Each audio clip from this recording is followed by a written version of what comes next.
including preseason All-Big Ten selection Thomas Bryant. Coach, we'll start with an opening statement, and then we'll go to questions. Okay. Well, first and foremost, it's great to be in this area. Love this area for a lot of reasons.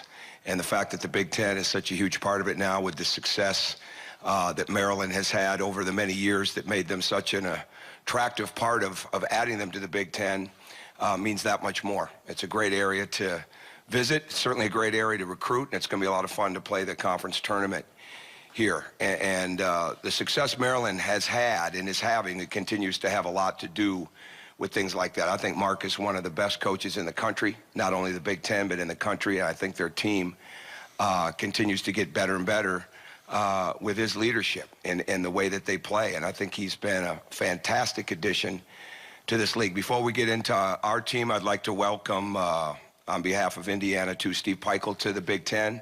We competed against him at Stony Brook, and outstanding coach. I mean, they made a great hire when they hired him, and his teams are tough, hard-nosed, competitive, don't beat themselves, and over a period of time, as he gets to put his stamp on that team, that will happen. And then one guy that I think that was in so many close games last year, so many games that could have gone either way, including two with us, is Richard Pitino. And I think he's on the cusp of getting that team to be where he wants it to be, playing the style of play that they want. And again, you need to have a great league. You've got to have everybody from top to bottom doing their very best. And I know a lot of people are talking about Richard's team, but there's a lot of us thinking about it. I know we are, in the realm of how much better they're getting. As far as us, we lost a lot of guys, obviously, that were very successful for us over a period of time. And we had a lot of injuries that we had to deal with this past summer. And we didn't play 5-on-5 as a group until our second or third practice, I think it was, here this year, because we'd had so many guys that were missing. So I hadn't seen our guys play 5-on-5 since the North Carolina game. But we've started to do more of that. And I think in our realm right now, we're trying to make sure that we're learning to compete and concentrate through fatigue, especially over the last couple of days, trying to make it a strenuous affair fatigue-wise, where they've got to learn to really not only concentrate for themselves, but build a responsibility for each other. Everybody asks about the leadership around our place and what we're going to do without Yogi. And I don't know if you replace a guy like Yogi and replace what we lost with Troy and or Troy Williams, Max Bielfeldt, and Nick Zeisloff with one guy. If there was one guy that was going to be that guy, it would probably be Colin Hartman because of his experience. But he has to do that from the sideline now. So, like, what we have to really get is responsibility for one another. And it sounds kind of trite and simple, but it's not. And the more you can do that for each other when you're tired and fatigued and take that responsibility to help each other get through things, then all of a sudden your leadership starts to take shape, because then you're making the game easier for each other. And if our team had one main strength last year, it was that they made the game easier for each other. And we got better defensively, and we made the game so much more simple for each other on offense because of the way the ball moved, and we've got to be able to do that. So we're trying to get those things accomplished right now. Defensively, we're trying to understand what level of ball pressure we can play. We haven't started to put our pressures in yet, but we want to pressure the ball in the half-court to three-quarter court area. We want to do a great job of protecting and supporting each other, and that's where the communication comes in. Because older teams have a hard time understanding how important it is to communicate with each other. Young teams really have no idea. And even though we have some experienced guys, they are now going to have to be those experienced guys in the realm of taking real control of the team for one another. So that, along with building a physical and mental toughness that we're going to need to play a fast-paced style of play and be a hard-nosed defensive team, is what we're after. And I love our team spirit. I love their energy. We're nowhere near healthy enough, which means we're not even close to be having a real understanding of where we can be as a team, but it's a great team to be with every day.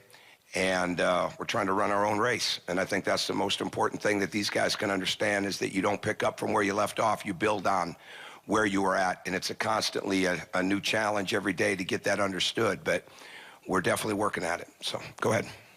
Thank you, Coach. We're going to start on the left-hand side, 4 rows back. Tom, Don Marcus from the Baltimore Sun.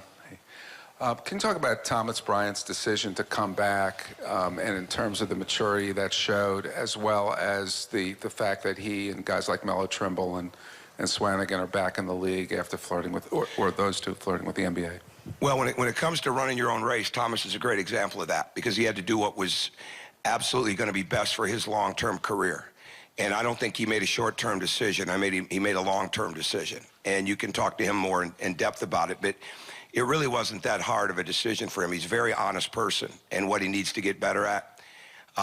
He understands how far he's come, but I think he's one of those rare kids that really, really gets how much better he can get. And I think he's enjoying himself. He's a humble person. He's got a great level of energy.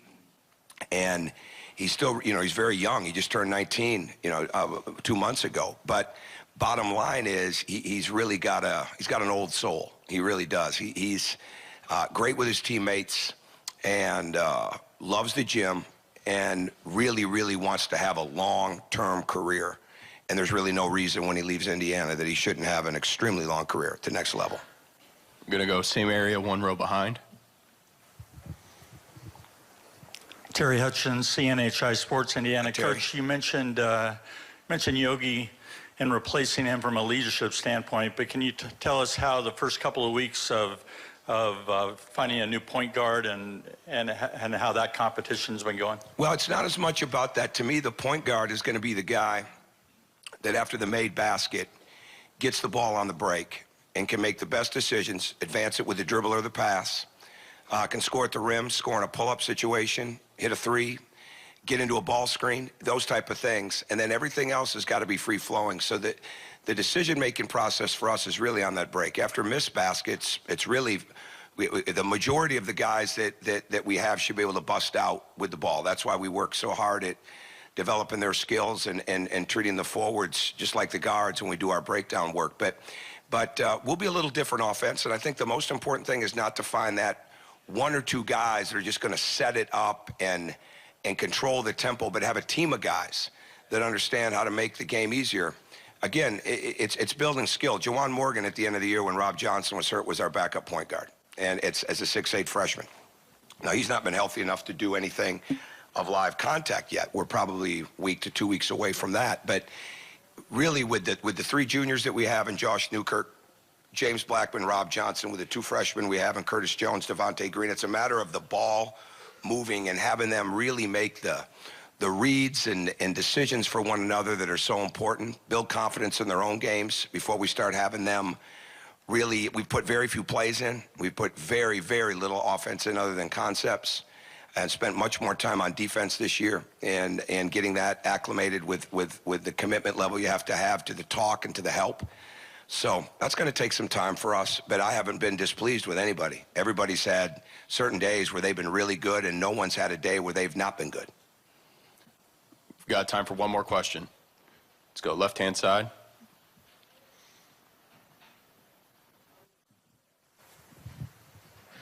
Dylanson from Peegs.com. Hi.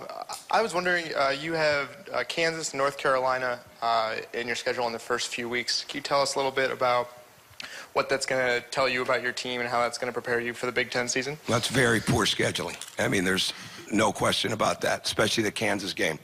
But no, in all honesty, that's something everybody's looking forward to. And then you throw in what we have in December with Louisville and Butler. And I mean, our non-conference schedule is going to be ridiculously challenging for this team. But that's okay because so is the league. And the more experiences that we can get, we're going to go against one of the hardest-nosed, toughest-minded, best-coached teams in the country right off the bat in Hawaii. And really what it does is it just kind of increases your urgency a little bit in the non-season, and there's not a day that goes by that I don't reference one of those two teams at least 4 or 5 times in something that we're doing. We haven't started to prepare for them per se yet, but it'll be a great challenge for us, and physicality-wise, mental toughness-wise, we've got to do a lot in a short period of time to get ready for games like that. Thank you, Coach. Good luck Thank you. this season. Thank you.